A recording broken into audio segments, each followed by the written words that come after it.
thank you for joining us for another segment of the Matt Ellipsis Show. What I wanted to do today is show you about 3 clips and also kind of share with you a song, just a stanza of one of the songs I got coming out.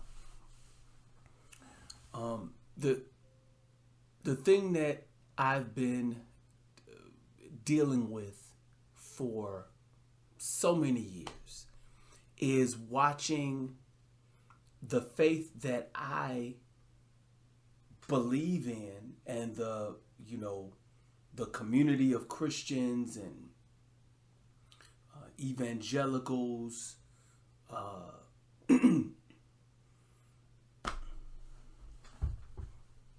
Baptists, Catholics, all of us that have Jesus in our lexicon related to our faith. Watching how for the past 40 years of my life, watching things in the news, in society, watch it evolve, and seeing how some things that, as I've sat underneath preachers, as well as I've watched preachers from all over America talk about so many things, I started to have a crisis of my own faith, meaning that the messages of faith are somewhat similar, different topics, but somewhat similar. But to see societies, the way that our faith is utilized in society, I started to see that there's definitely a difference. And it started to bother me,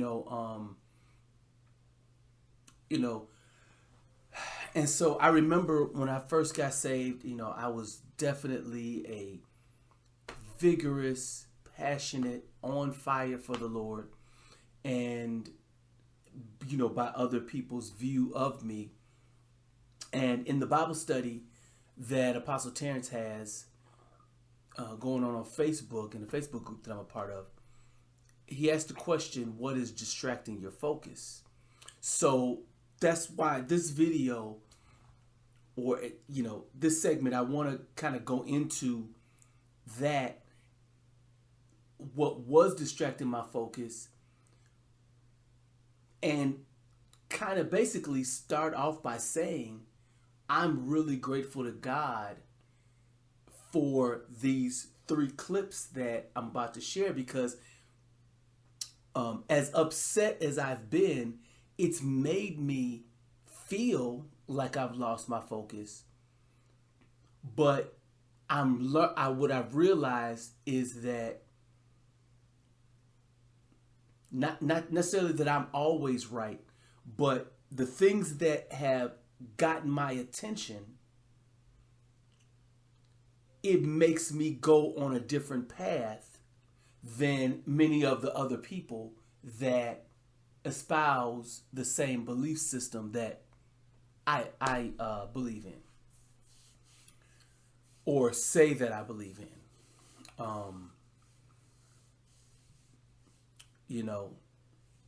So the A and B, what I learned right around the year 2000, no later than 2002, no later than that, I learned that being a Christian, for political purposes, we are part of a group that is called the religious right, which is sort of a political designation. You would group the religious right underneath Republicans or conservatives, more than you would under Democrats and liberal. So I learned that, and it got me to thinking because I listened to a lot of right-wing radio, and I saw how different things in the Bible and different things that right-wing radio would talk about, I saw some of the parallels. But the problem that, I'm not going to go deep into it, but the problem that I started to see was that because I was a Christian, and then, nationally speaking, because we're Christians, we are expected to vote a certain way. And that's the problem that I started to have, because when you put the presidential candidates in front of us, now as they made their rounds, they would give lip service to all the different groups, and so the religious right, what you might see is politicians going to churches and speaking to certain groups. But the religious right, there are certain things that people who are, people of faith, so to speak, things that we supposedly believe in and stuff like that. And it was something that I started to struggle with and understand some of the nuances of many of the political issues, and seeing how I'm conflicted on things that, if you kind of give a template of religious right beliefs and what I'm supposed to feel passionate about, some of those things just don't line up with what I personally feel. And some of my personal feelings are coming from my study of the word, and my relationship with the Lord. So that sent me throughout these past 20 years of really analyzing a lot of these issues, studying myself, and allowing for a lot of the debates over a lot of these issues, listening to all of the information about the debates so that I can develop my personal feelings about them. So when I saw Apostle Terrence's question about distracting from my focus, what I realized about myself is that if my focus was to be staunchly part of the religious right, then many of the things that I've studied has me thinking differently than a lot of the religious right, which would mean that I'm distracted or whatever, right, so to speak. But I don't feel that I'm distracted. What I've learned about myself is that maybe that because politicians are not necessarily staunch religious people, they have to give lip service. And because of that, it makes us, they got to give lip service to various constituencies so that they can win whatever office. And, a lot of people say a lot of negative things about, politicians or whatever, but I do think that being a politician is very noble and something that people should, honor and be happy about. But the challenge is really that when people get into those positions, do they go by their convictions or do they get bought and sold?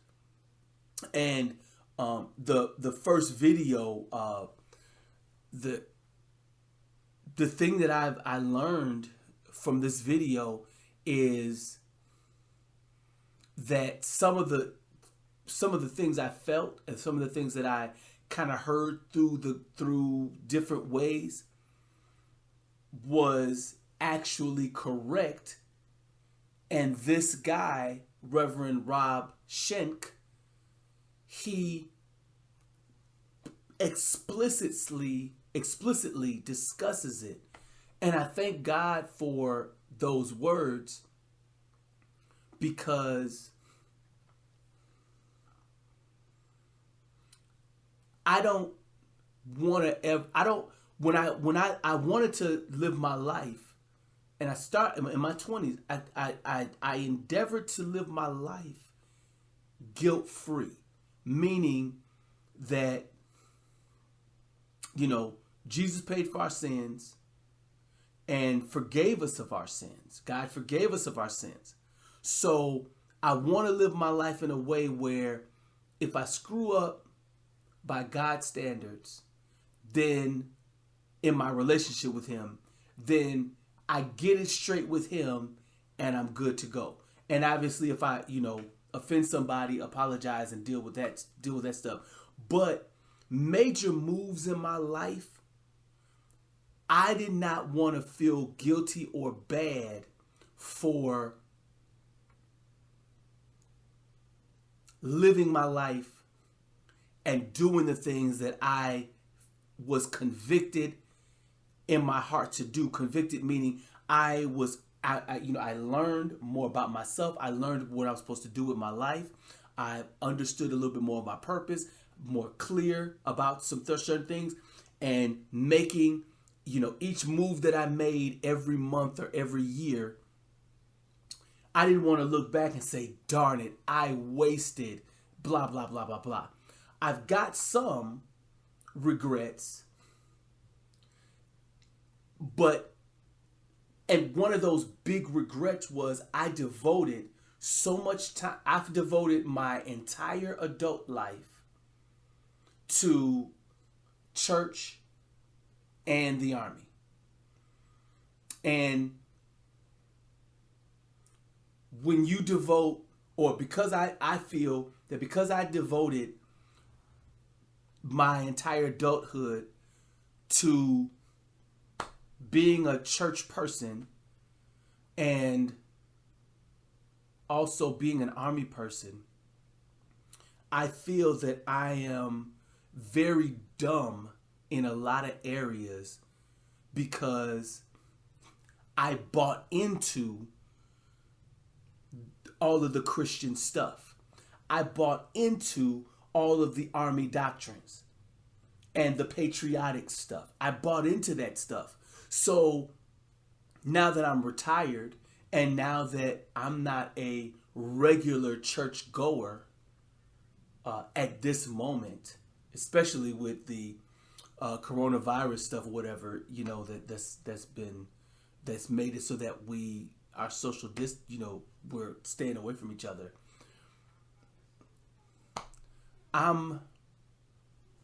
It's like, I was feeling like for a while, I was feeling like I wasted my time, and that I've wasted so many years because society, in my opinion, okay, because if I put so much time into both of those, society should reflect what I learned from both of those, from both the Army and from Christianity. But society doesn't reflect it. And there's so many churches, and America's the American dream and the American ideals of American exceptionalism, all of that stuff is filtered down in the Army. And I felt, and I've walked around with this zeal and excitement and whatever, but life not meant to be fair, and I understand that. But I didn't think that human beings in America, as wonderful as some people are, I didn't realize that there was as much corruption as there was in so many areas, and many of us, if you've paid attention to the news, you see a lot of stuff. So nobody has to rehash a bunch of stuff. But again, I'm grateful to God because God gave to me these clips. He showed, these clips kind of, they come obviously, you're looking at YouTube or whatever you're looking at news. But I got these clips that I want to share because I was this current administration that we're in right now with President Donald Trump, it's challenged so many people on so many levels, and I don't feel it's a bad thing. It's sort of put a lot of things that were kind of hidden in the background in terms of people's feelings and in people's rhetoric that's in the background. It really just kind of put a lot of stuff right on the table or right in front of you, and you have to look at it. So these clips, the first clip is Reverend Rob Schenck. He talks in this video about the deal that Evangelicals made with Donald Trump. And all of these videos, I could talk for hours about them, but each video says this stuff explicitly, way better than I could ever say it. Okay, so let's get into this first clip here. All right, here we go.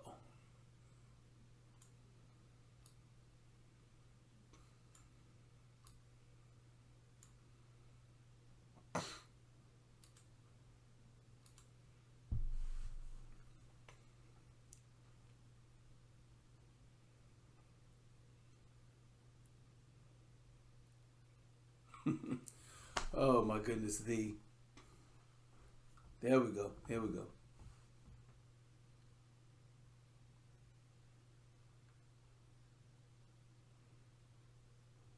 A key source of support for President Trump comes from the white evangelical community of Christians. Reverend Robert Schenck is a clergyman from that very group. And after some deep self-reflection, he changed his mind on some of the so-called culture war issues and regrets his often divisive rhetoric at the time. He now leads an educational nonprofit which takes inspiration from the anti-Nazi dissident Dietrich Bonhoeffer, who was executed for plotting against Hitler. Here he is now talking. Okay, so what I'm grateful to God for regarding this clip is that this particular reverend, he is, I guess that his conscience got the best of him. Thank God, I guess. Here it is.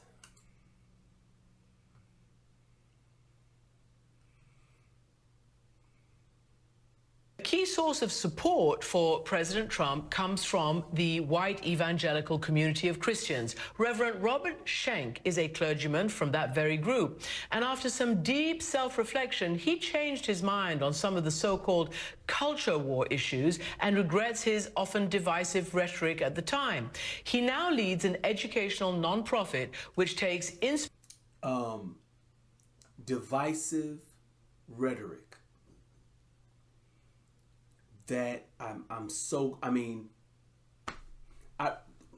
he didn't do this, but I remember that there was a church, I believe it was called Westboro Baptist Church, and they used to march outside of military funerals and say, God hates gays.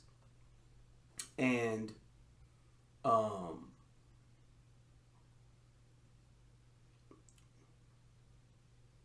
is that divisive? It felt divisive to me. And he didn't do that, and he's not a part of that as far as I know. But he, regrets some of his divisive rhetoric. So let me get into it. Let me stop it. Let me not, play. Inspiration from the anti-Nazi dissident Dietrich Bonhoeffer, who was executed for plotting against Hitler. Here he is now talking to our Michelle Martin about embracing empathy in these turbulent times.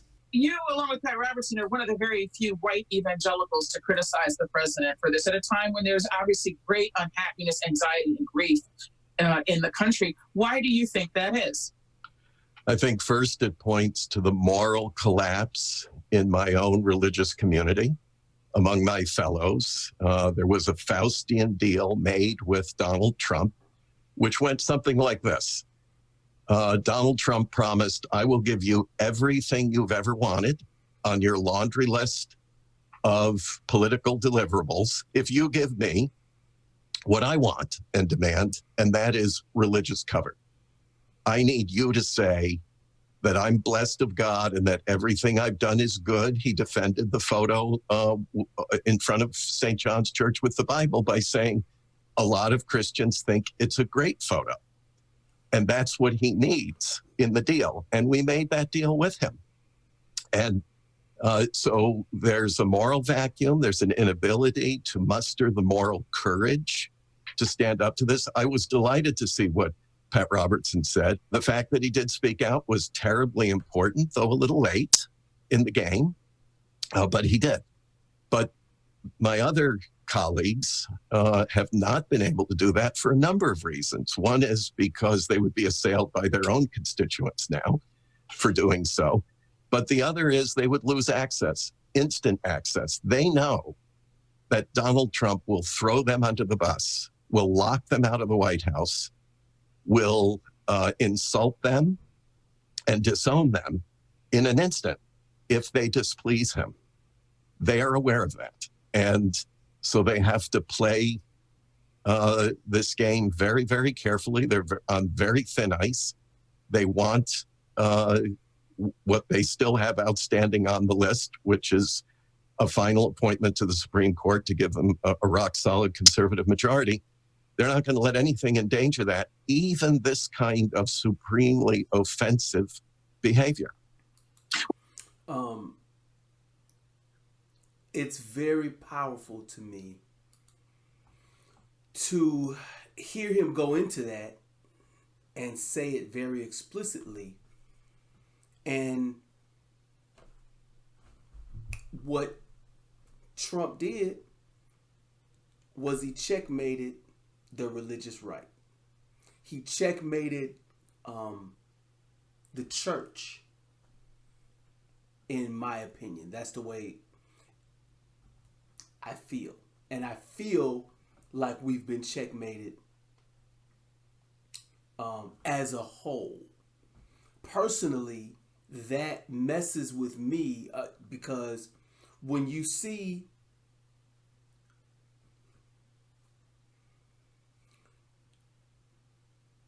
if you see what's coming and you warn some people and they hear you but don't make whatever adjustments or changes, and then that thing happens, the things that you warned about happens, it can make you sad. And I've seen that in the Bible where people were given warnings but were not heeding them. And then the calamity that was warned came and, the people felt bad.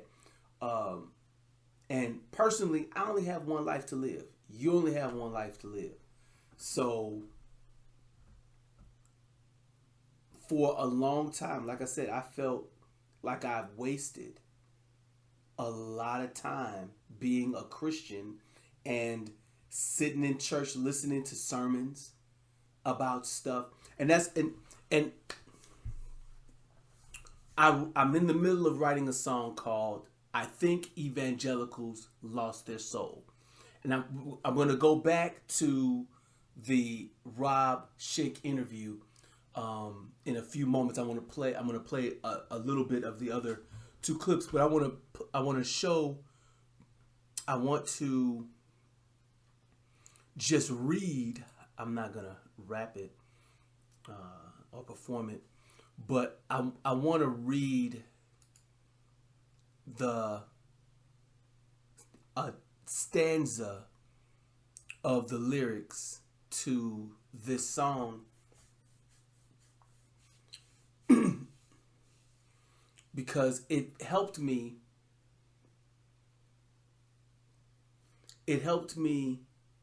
feel good. It's like once I saw that video, it gave me hope. And one of the things that I tried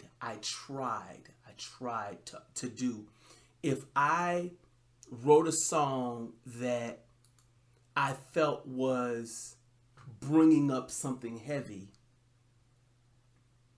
for me to bring up, I didn't want to just state the problem without giving an idea of what the solution might be. And so a lot of times I had to study, and I studied some of these problems, as well as I've internalized and lived some of these problems and struggled to find, we know what the solution is to the racism, right? Because that's one of the things on my list that I'm not happy about regarding America. This country has had so many years to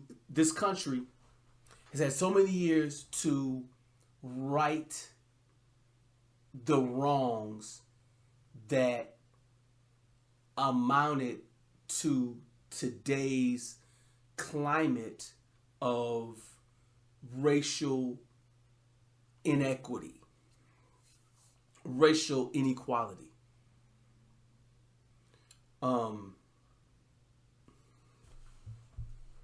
And the Army,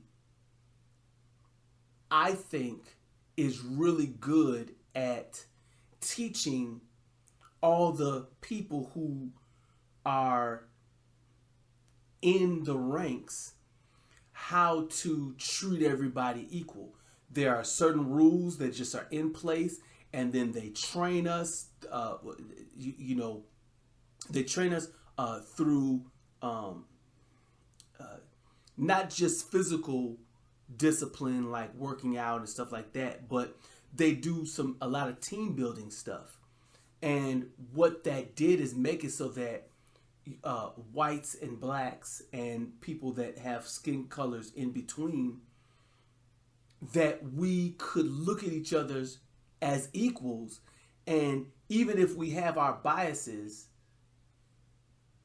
we know how to function with people who we may have bias against. We know how to function with them basically normal. And I'm not saying that American society, those that are not in the Army, or the other armed services or whatever, don't know how to do that. But I feel that it's such a good model, I think, at least so far from my experience. But the church, to me, is the military was able to change some of people's actions because, you're taking direct orders, and that when you're taking direct orders, and because of that, you pay attention to instruction so that you don't break orders. But when you follow orders, that doesn't mean that your heart is changed. What the church is able to do is change people's hearts so that in a society where there is racial inequity, the church, who can change people's hearts, I feel by now the church, religion, whatever, that the hearts of Americans should be more aligned with racial equality by now, because the percentage of Black Americans that go to church is very high. The percentage of Americans that do some sort of religious stuff is very high. So, in my opinion, that is,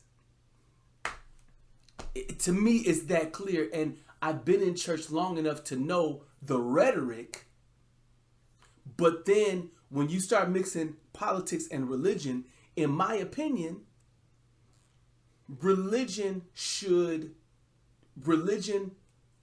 the good morals that religion teaches should influence politicians to be more honorable and stuff like that.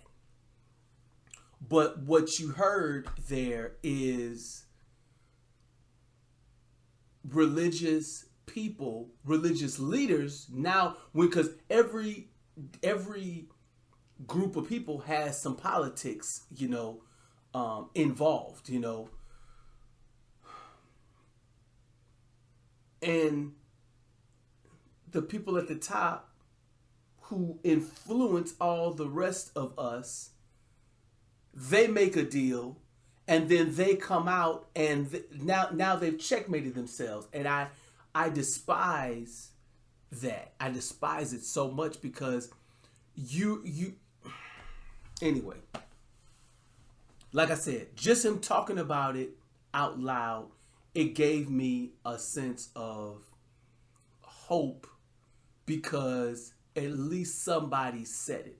Here's what I wrote in this song that I, I'm working it out and it'll come out later this year, hopefully. Because if Christians wave the Confederate flag, then I'm a silly Negro. If evangelicals toe the line, then what do you need me for? If Black lives don't matter, I'm up the creek in a Speedo. If I can't live happily ever after, I can't live happily ever after if I'm denied my own before. And what I mean by before is we didn't just get here in this position. So the answers to it isn't, hey, you guys need to just do blah, blah, blah, blah, blah. And don't deny what happened that got us here. You know what I'm saying? I speak, though, I feel like I'm screaming into the Grand Canyon. I feel like my children need me like Trump now does need Bannon. If you're not aware, Steve Bannon was his campaign manager, was Trump's campaign manager in the first election that he won. I've read through the canon, right side up and upside down, too many churches in my town. How is racism still around? Why don't you take your white blessing and shove it up your intestines? I'm not gonna play it, but there was a clip I saw that Lecrae, a rapper, Christian rapper, he was with this pastor or leader who happened to be white, and he said, the basics of what he said was that white privilege, we need to call it white blessing instead of white privilege. And when I heard that, I heard the whole thing and I understood the context, and it's kind of messed up because in a way,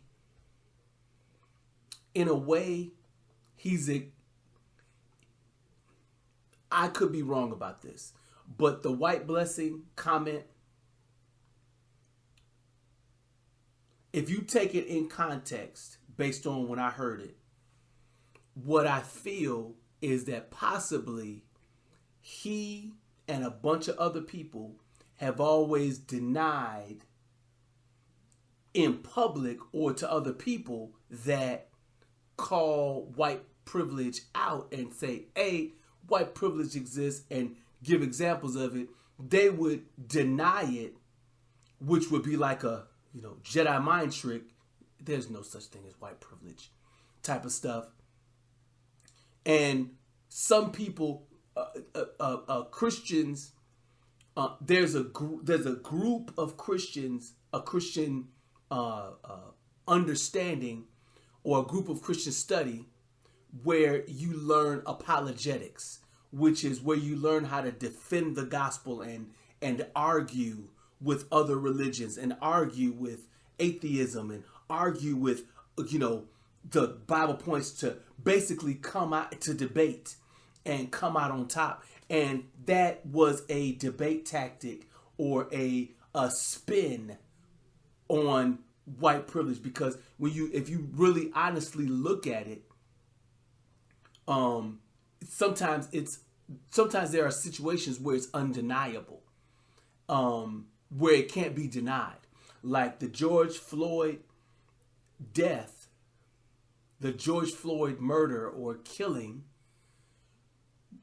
No matter how you look at that video, you can't deny the injustice of that situation. It's undeniable.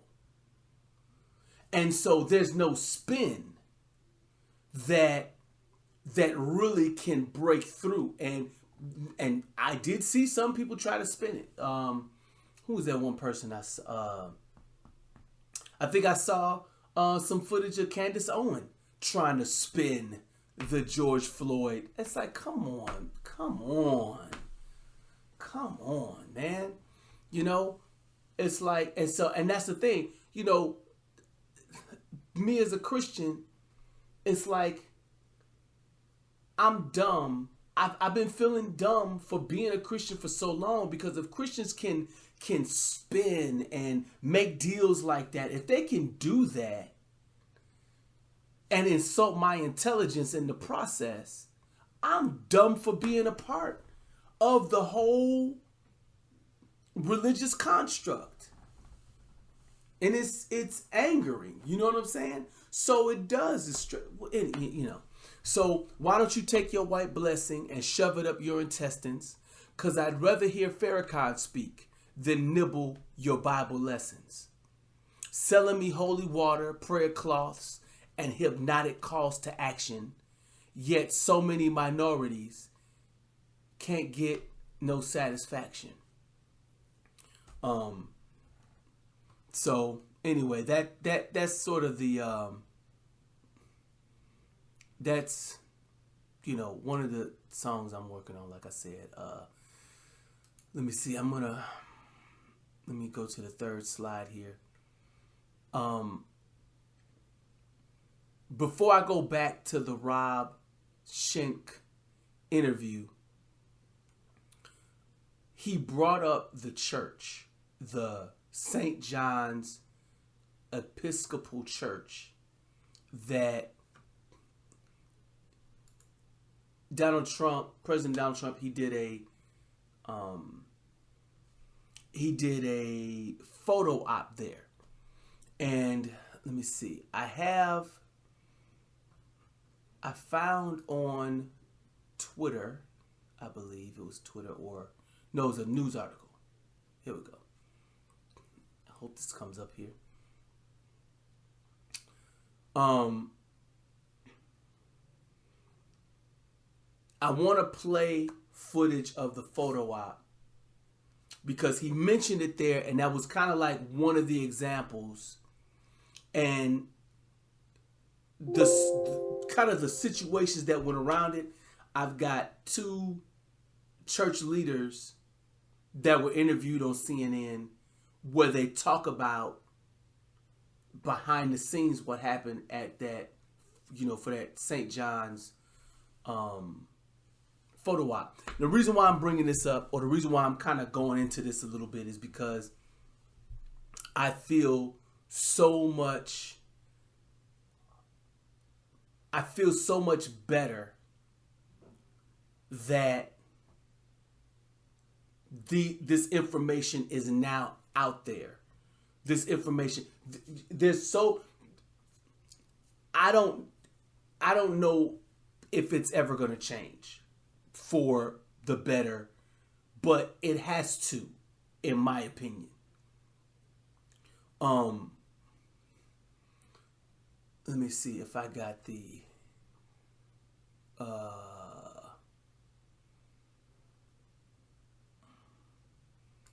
let me see.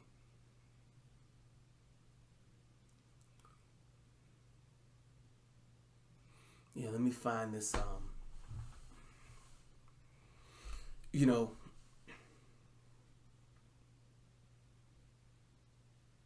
I've lived an all right life, and I guess I don't want to hand to my son and my daughter a life where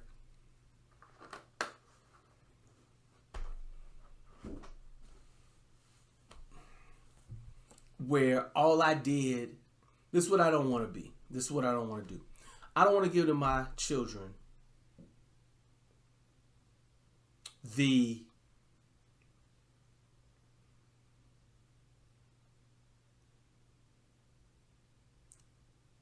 life of their father was, I went to work and was a provider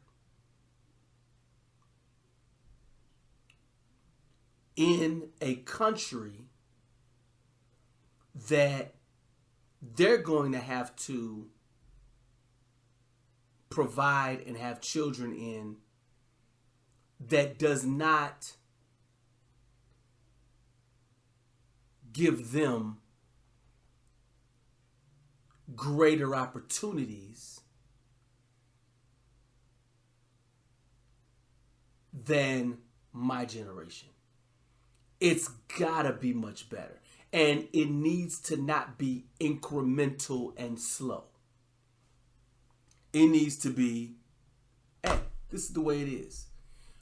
That's what I would like. And whatever that's part of what my commitment is to my life.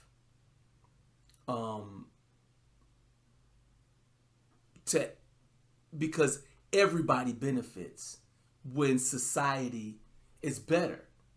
You don't need, this is part of the Bible. You don't need to step on somebody else's neck in order to succeed. Everybody's on a marathon, and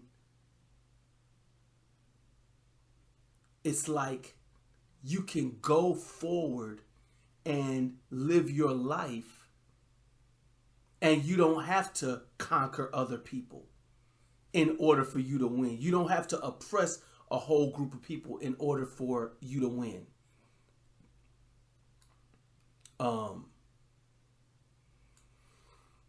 Let me wait. I don't know why this is not taking a long time now.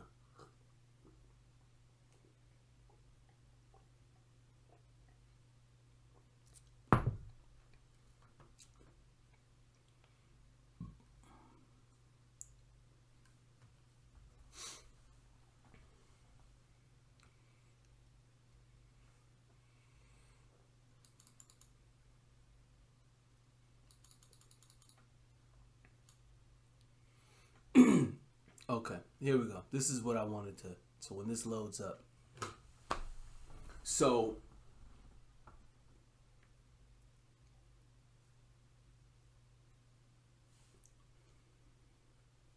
Oh.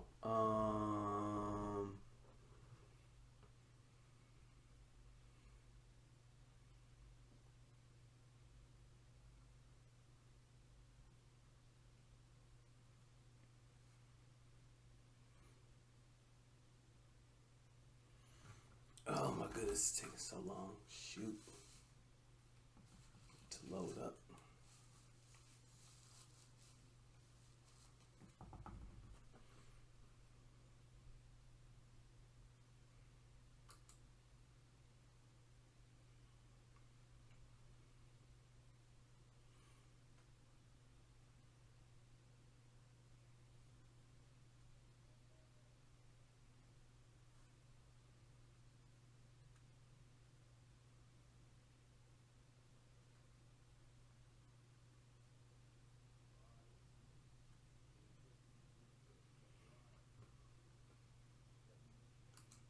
All right, so, all right, so the second, so all right, what I'm, if you saw the kind of the walkover, the president went from the White House over to that particular church, and they cleared a bunch of protesters. This particular lady, her name is Reverend Jeannie Gerbasi, if I'm saying her name right.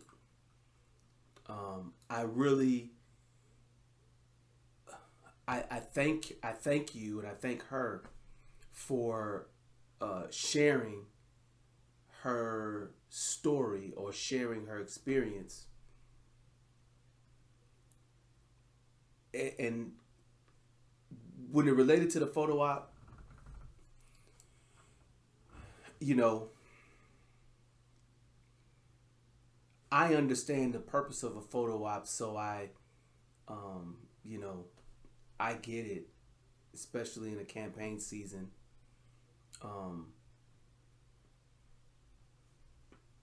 But in this scenario, people were protesting George Floyd's murder and protesting the treatment of Americans, many who happen to be black,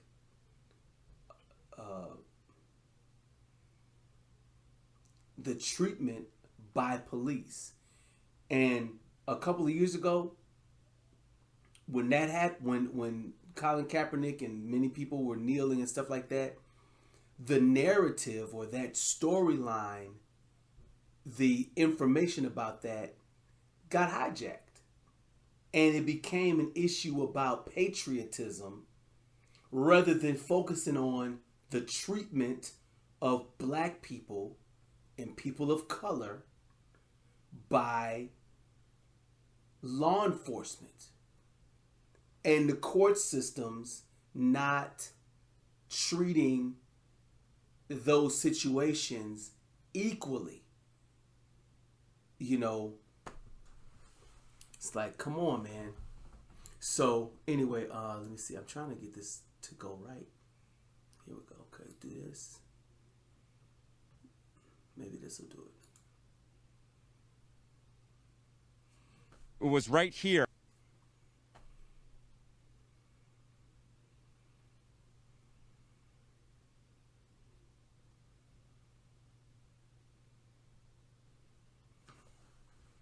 That crackdown started yesterday evening in order for the president to then.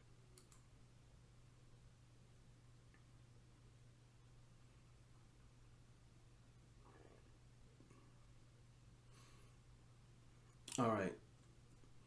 So here's video. This is Jake Tapper. Well, you can check it out.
was right here that that crackdown started yesterday evening in order for the president to then be able to walk across Lafayette Park and go right there to St. John's Church for that photo op. Jake? All right, Alex Marquardt, thanks so much. In that park, it was right here that that crackdown started yesterday evening in order for the president to then be able to walk across Lafayette Park and go right there to St. John's Church for that photo op. Jake? All right, Alex Marquardt, thanks so much. In that park, just yesterday, as Alex notes, we saw protesters, peaceful protesters, pushed back so that President Trump could have that photo op in front of St. John's Episcopal Church. Joining us now, Reverend. I want to thank Jake Tapper real quick, because the way that he framed that, peaceful protesters, thank God for that framing, that it wasn't like, I wasn't there, but this bishop, the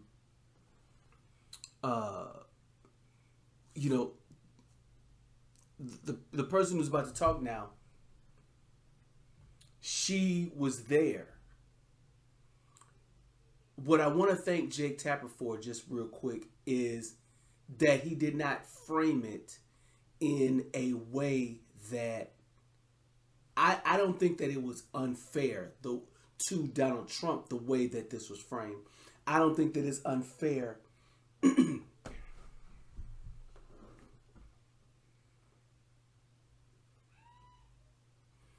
I want to thank Jake Tapper really quick for the way that he framed it. Peaceful protests,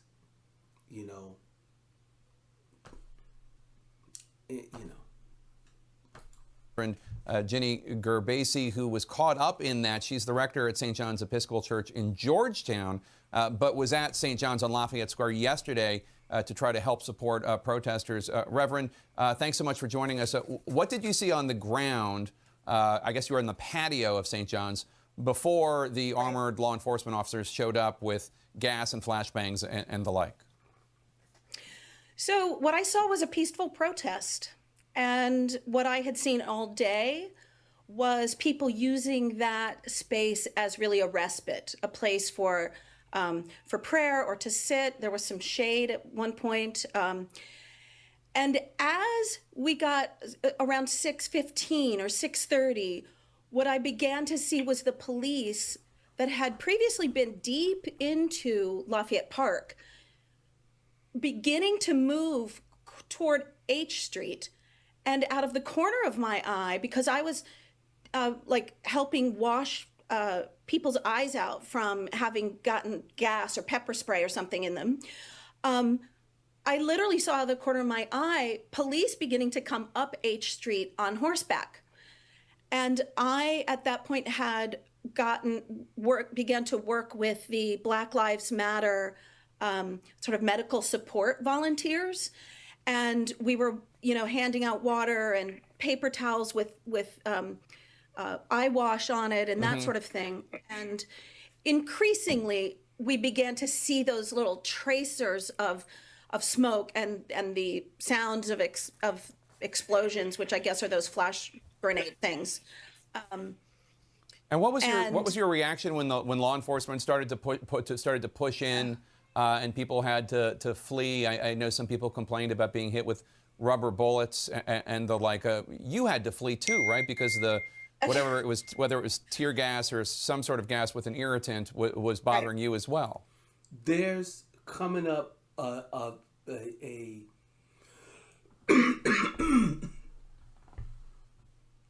coming up in a second while she's talking.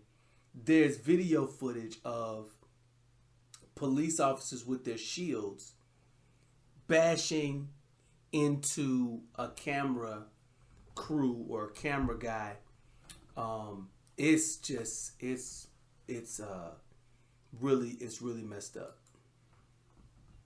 So I was completely stunned, really, because I never would have imagined that I would look up and literally see an entire line of police officers all in this heavy military gear, all black, and these shields, Bam. literally pushing and shoving and driving people off of the church patio. Like, I looked up and there they were.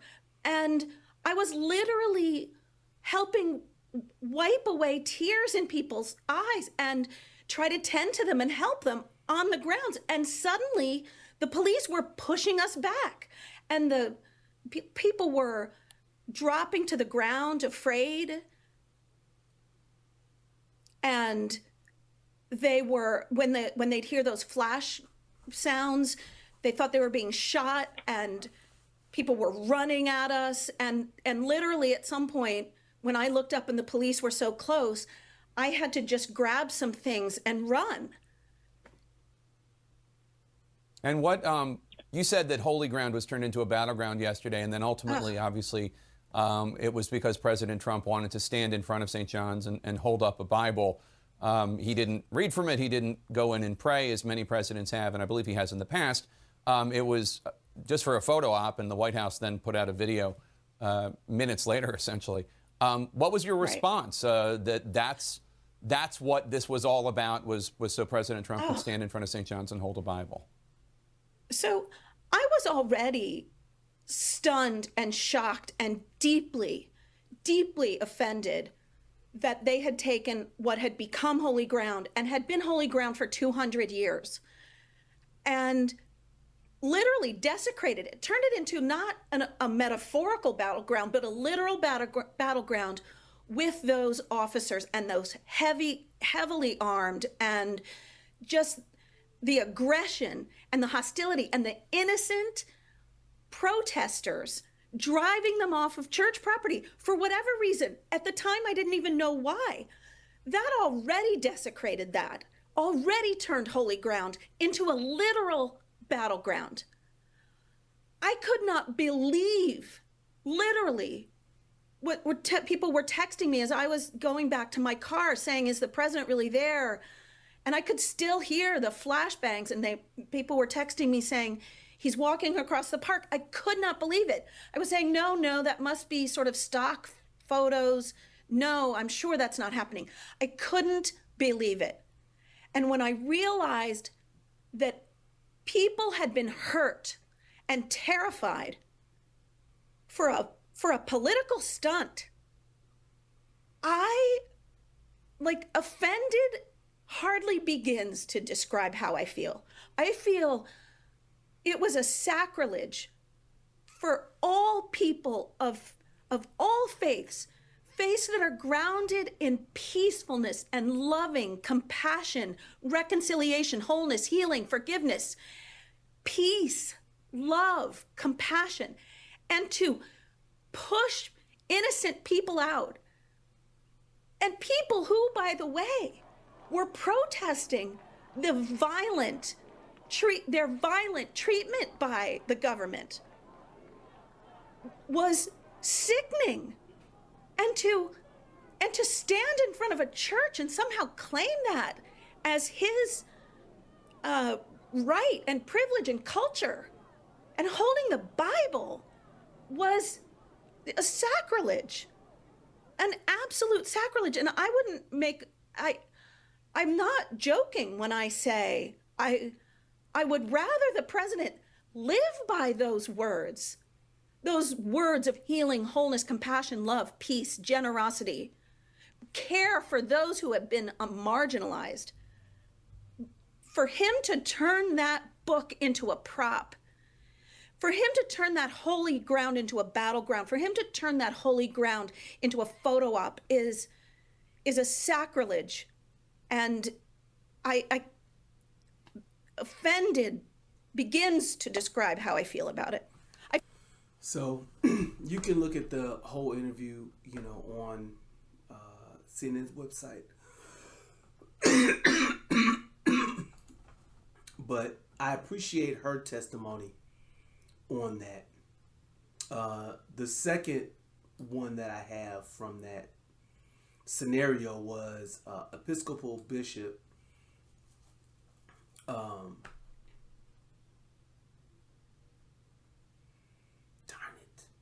I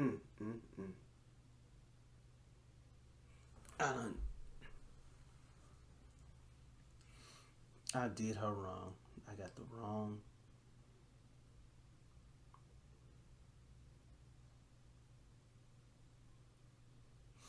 Darn it.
All right, so this is the next video that I want you to hear a little bit of. Anderson Cooper. Also, like I said, I want to thank him for the way he framed it. The way that he spoke about the protests and the equality, it did my heart good. And then this particular bishop, I think she oversees that church.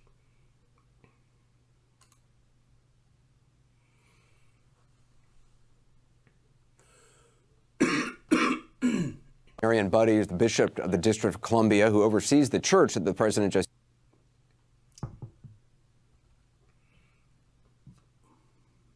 As a photo op. Bishop Buddy, thank you for being... We want to hear from Marion Buddy, is the Bishop of the District of Columbia who oversees the church that the president just used as a photo op. Bishop Buddy, thank you for being here. What are your thoughts as you saw what happened and as you look at these images now of so many Americans crying out in the streets for law and order that is applied equally to all of us, regardless of color, regardless of economic status? I want to thank you for letting me be on this, be part of this conversation. Let me be clear. The president just used a Bible, the most sacred text of the Judeo-Christian tradition, and one of the churches of my diocese, without permission, as a backdrop for a message antithetical to the teachings of Jesus and everything that our churches stand for. And to do so, as you just said, he sanctioned the use of tear gas by police officers in riot gear to clear the churchyard. I am outraged. The president did not pray when he came to St. John's, nor, as you just articulated, did he acknowledge the agony of our country right now, and in particular that of the people of color in our nation, who wonder if anyone in public power will ever acknowledge their sacred worth, and who are rightfully demanding an end to 400 years of systemic racism and white supremacy in our country. And I just want the world to know that we in the Diocese of Washington, following Jesus and his way of love, we distance ourselves from the incendiary language of this president. We follow someone who lived a life of nonviolence and sacrificial love. We align ourselves with those seeking justice for the death of George Floyd and countless others through the sacred act of peaceful protest. And I just can't believe what my eyes have seen tonight. You had no idea he was going to do that? I had no idea. I was watching the news with everyone else. And as you might imagine, I have been fielding out just phone calls and emails and texts of outrage from my people and from people across the country wondering what on earth did we just witness. I hear everything else that has been said tonight, but I was allowed to eavesdrop on the first part of your conversation, which is equally significant in terms of the symbolism of our civic institutions. But what I am here to talk about is the abuse of sacred symbols for the people of faith in this country to justify language, rhetoric, an approach to this crisis that is antithetical to everything we stand for, everything that this faith stands for. You know, there were so many religious leaders, people from the faith community who took part in civil rights demonstrations, who were integral to the success of civil rights demonstrations. You know, year after year, there were faith leaders who, not just Dr. King, but members of different faith communities who were killed in Mississippi and elsewhere. Yes. These are our heroes. These are our martyrs, right? Of, you know, mostly people of color, some beautiful white allies who were privileged to stand with them. These are the people that show us what it looks like to live and to walk a life of faith, right? That's what it looks like. And that's the legacy. That's our hope. That's our only hope in this country. And so much has been gained and so much has been lost in these last 40 years. And I feel that the soul of our nation is at stake right now. And we need moral leadership. And we also need, and that was, I think, what you all were talking about earlier, we need moral leadership. We also need political leadership, because the people of faith in this country cannot act as a substitute for sound civic government and moral leadership and effective laws that are justly enforced for all people. And that is something that all people of faith, all people of goodwill, and all people who have no faith at all but believe in the civic principles of this country can agree. And in that public square we stand. And we must prevail as a people, because what we're witnessing now. Powerful stuff. I mean, I appreciate her words. She said the stuff so articulately that, like I said, I mean, it spoke to me. That she hears and understands what so many people have gone through. It's amazing, because I feel that that's it seems like such a simple message. The other thing that I wanted to note, though, is this is what I used to look like when I would put on my uniform. That's what we would look like.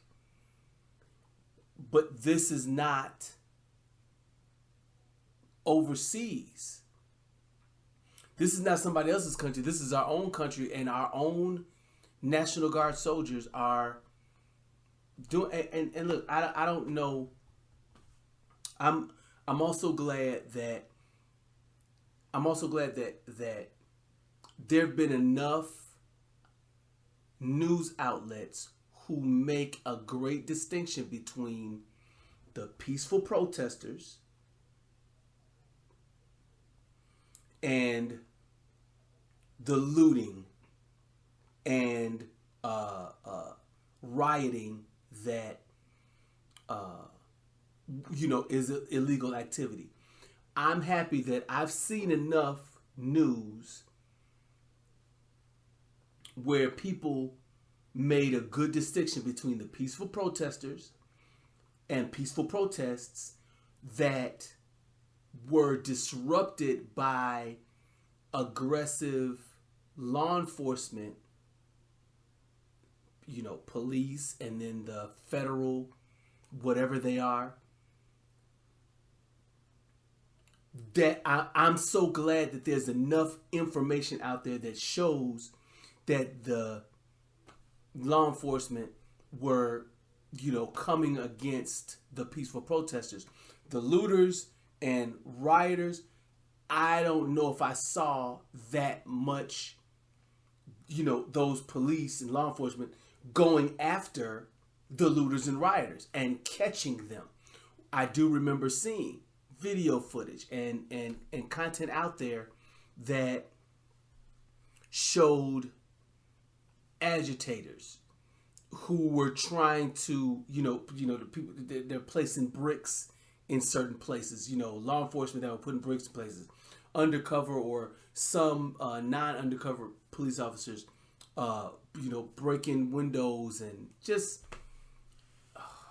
trying to create havoc that would take away from the peaceful protests.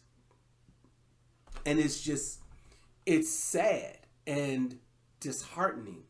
But like I said, when I started seeing when I saw these clips and heard their words, it gave me hope, because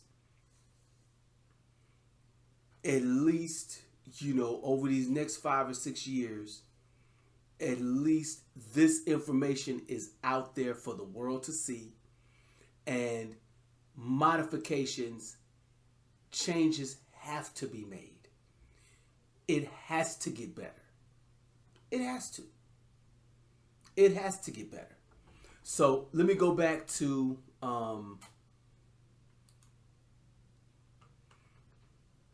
and I spelled her name wrong, so let me update this graphic while I got a moment.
Okay, so now I want to get back to Reverend Rob Schenck, and I want to finish up some of the stuff that he said. He mentioned, like I said, he mentioned that scenario, and with the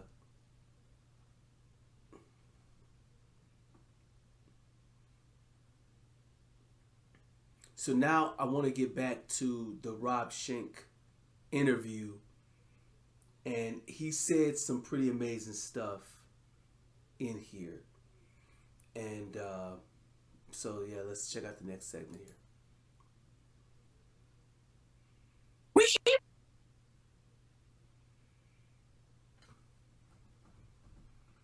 hearing, particularly from political figures, that privately the conversations are different. I don't know how much credence to give to that, because the fact of the matter is, if you are a public figure, your public utterances are your record. But I do wonder what kinds of conversations that you have with fellow evangelicals, because quite in public, the support is as strong as ever. I mean, you know, Ralph Reed, who's kind of taken over the mantle of the moral majority, as it were, the sort of the politically most active evangelicals, particularly white evangelicals, social conservatives, you know, very strongly defending it. I was just sort of curious about that. Their support has been as strong publicly as ever. Are the conversations privately different? Well, you know, 2 years ago, I used to hear my colleagues, they would whisper, you know, I know the guy's way over the top. I know he's terribly offensive. I know he's way too visceral. He's too impulsive. He doesn't know us. He's not religious.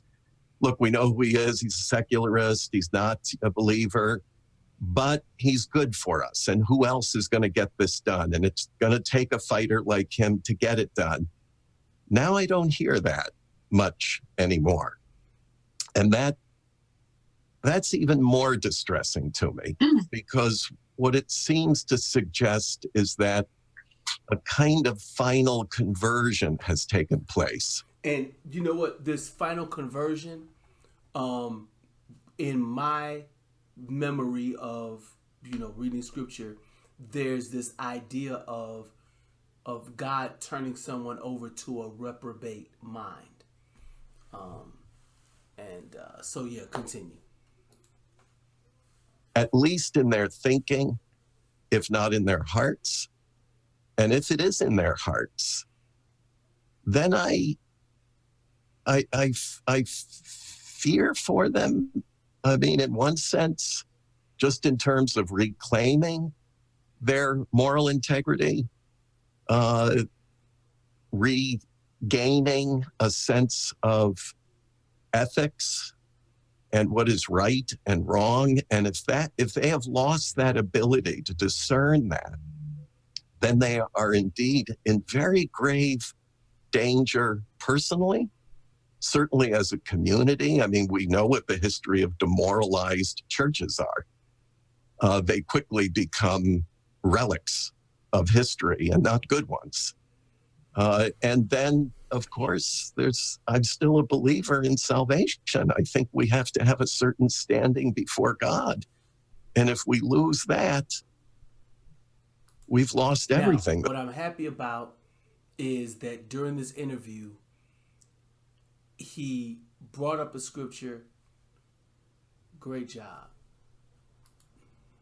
The Bible even reminds us of that. It says, what does it profit a man if he gain the whole world but lose his soul? That's the ultimate loss. I do know that the Southern Baptist Convention just had their convention.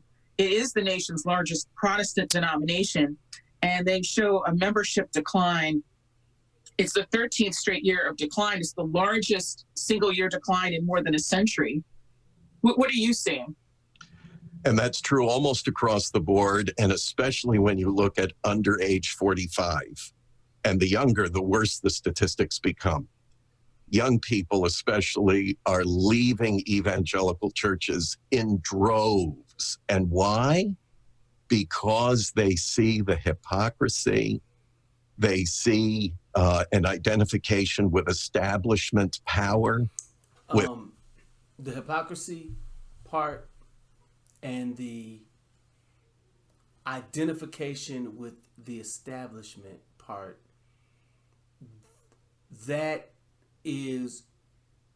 that's the fruit of what happens when the politicians, when they control the religious people.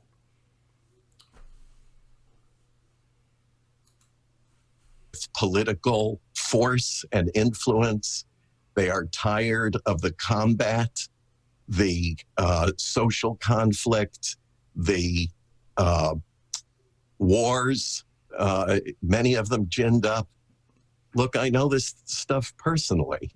I battled with fundraisers for decades who told me, look, we need to leave your people afraid and angry. This part right here, it really tripped me out because now we're getting into church leaders on a regular basis of what they give to their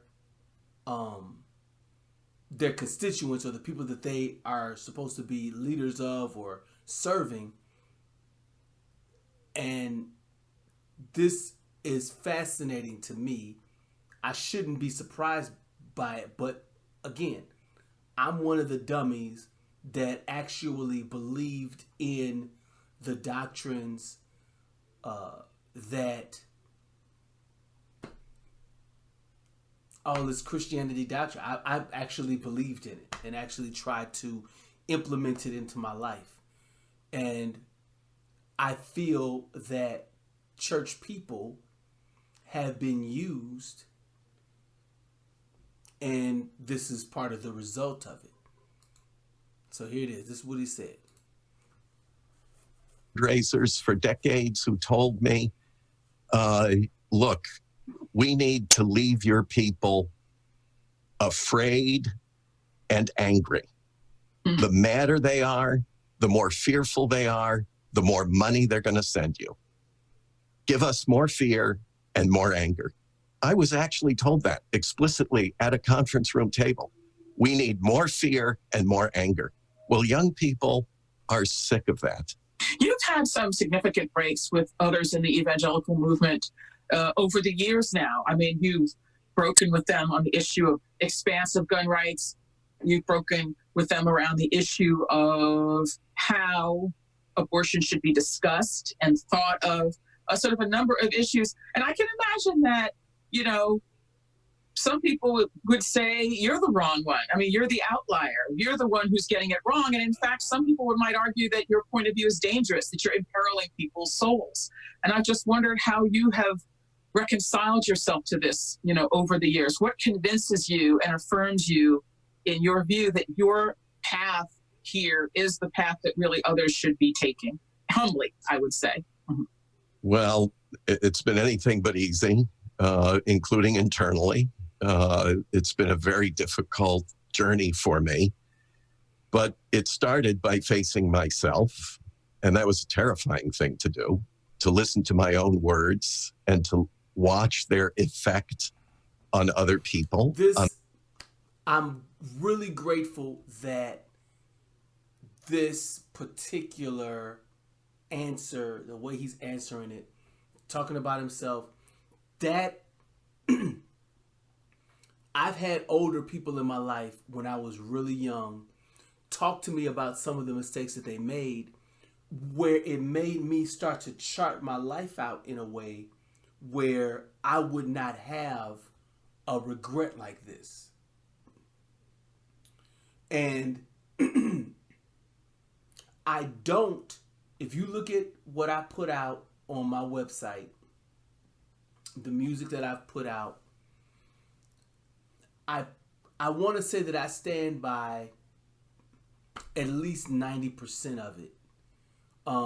The things that I would want to modify, you know, I'm remaking those songs or explaining them in episodes or whatever, because I still have my beliefs, but I've grown and I think I have a deeper understanding.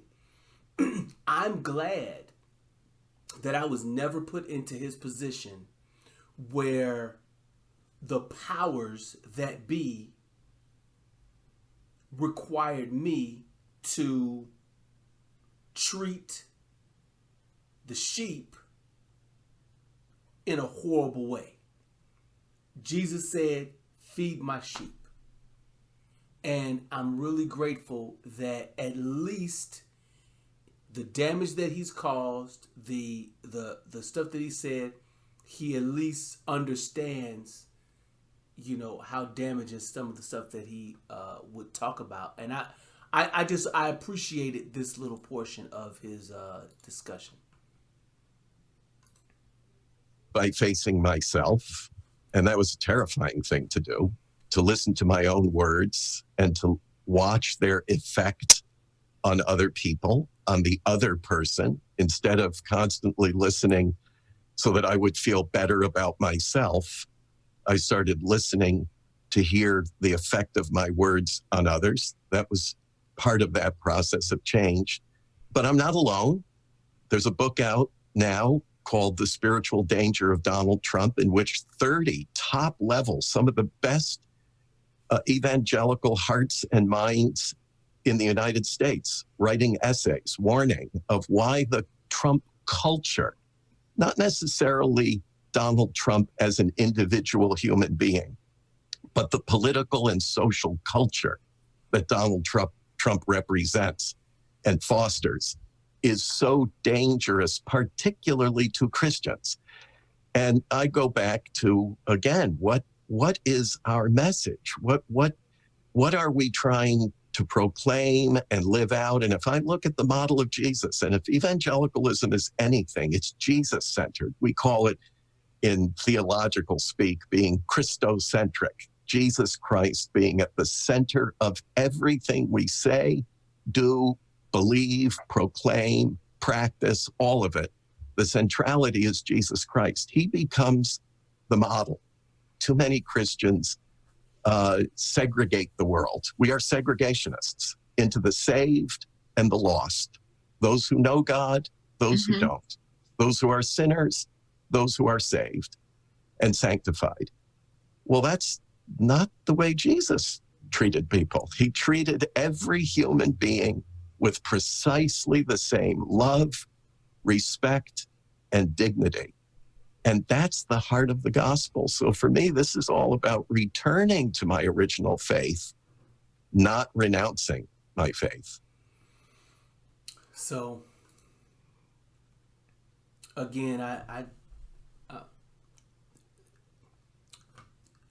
those videos gave me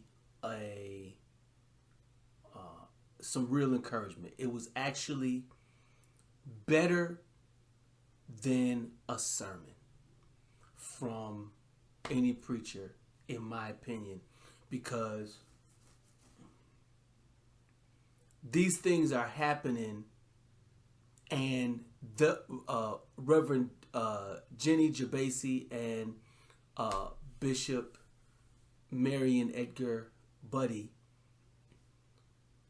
their experiences dealing with that situation is valuable, and they weren't speaking sermon speak. They were speaking from the heart and giving encouragement to people like me who, we want to still have faith, but you're looking at this stuff and it's like, come on. So I appreciated that. Reverend Rob Schenck, I appreciated his testimony, his, what he's working on. Thank you also to Michelle Martin, Jake Tapper, Anderson Cooper for the way you guys put your videos together, the way that you guys did your broadcast. Thank you for bringing out this information and the way that the way you asked your questions. It just, like I said, it set everybody up to say good things and encouraging things for at least a person like me. And here's the thing. I don't need an echo chamber. I don't need somebody to just speak to me and only say what I want heard or say what I want to hear, so that when people put stuff out, I only hear what I think should be heard, or they only say what I think should be heard. I don't feel like that. But I feel that what they did was they asked the right questions that were going to bring out that all of those people responded to in a very amazing way.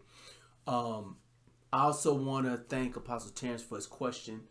You know, what distracted me was the hypocrisy of the religion that I am a part of, Christianity or whatever. That's distracting. And so I'm glad that you brought that up so that I could kind of go have a direction to articulate all this stuff and show these clips. And lastly, but definitely not least, thank you to the Black Lives Matters protesters, the allies, everybody who did something to help bring attention and pressure to politicians and leaders to do something to stop the police officers from hurting and killing people of color and Americans. Just, you know, our law enforcement should not be killing and harming other Americans. They just shouldn't be, you know.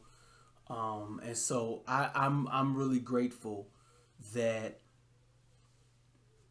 you know, when I looked at everything and saw everything on the news, it you know, while I've been kind of dealing with my own little struggles or whatever, it's been very wonderful to see that I'm not the only one who feels this way. There's a bunch of people who feel the same way, and people put their lives on the line in the ways that we heard, and to try to make it so that the change would come. So thank you to you all. And thank you for watching. If you sat through this whole video, I really appreciate it. You know, Twitter at Matt Ellipsis, TikTok at Matt Ellipsis, my website m3dots.com, you know, and I'll catch you next time. This is Bino Sclavino from m3dots.com, and in today's production, I'd like to ask you some questions. Did you know it's appointed every man one day to die? When is your appointment? You must realize that when you die, your spirit lives forever. Eternally you will reside in heaven or hell. You must decide. That's why I'm asking you, do you know where you will go? Will you die? Everybody move with me like this.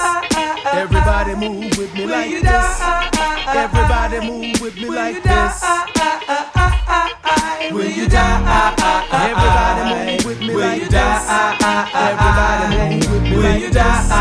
Everybody move with me like this. Where are you going? Some people have been deceived. The eyes of the understanding's been blinded. Truth ain't received in the hearts of the carnal minded. I'm shining lights in the darkness. Hearken, you get enlightened, and vision be on your sight and receive what I am reciting. Death is the separation of spirit and mortal body. It happens to la-di-da-di. Grab hold of this revelation. Your body's dragged by a hearse, cremated, buried, or worse. Survivors meet up in church and they divvy up all your worth, and you're left in the casket bed. Decaying process continues. Things that creep underground. Wonder who's on the menu. People say rest in peace, pour out liquor when they remember. Imagine the way you at now and ponder when they go into. Now you're expired. Did you get heaven or get the fire? Your people's minds is why you're trying to figure out this history. Cause when you die, you ain't just history. You'll eternally exist and reap what you done sown that you grown. Mentally, I'm sent to thee to explain naturally what is unlearned, to the spiritually discerned. Peep this, man is a living soul, so from within you control the body you behold in the mirror which was made from the dust dust of the earth. Evidence, your bathtub be full of dirt if you really wise. But here's my point, the definition to the word die doesn't only mean rest in peace, kiss the earth by, but it really means everlasting separation from Jehovah. Now that you know the truth, listen, you must make a decision that bringeth forth eternal consequences. Heaven or hell, where will you spend it? Don't ignore my cry, look me in the eyes and let me know. Do you know where you going when you die?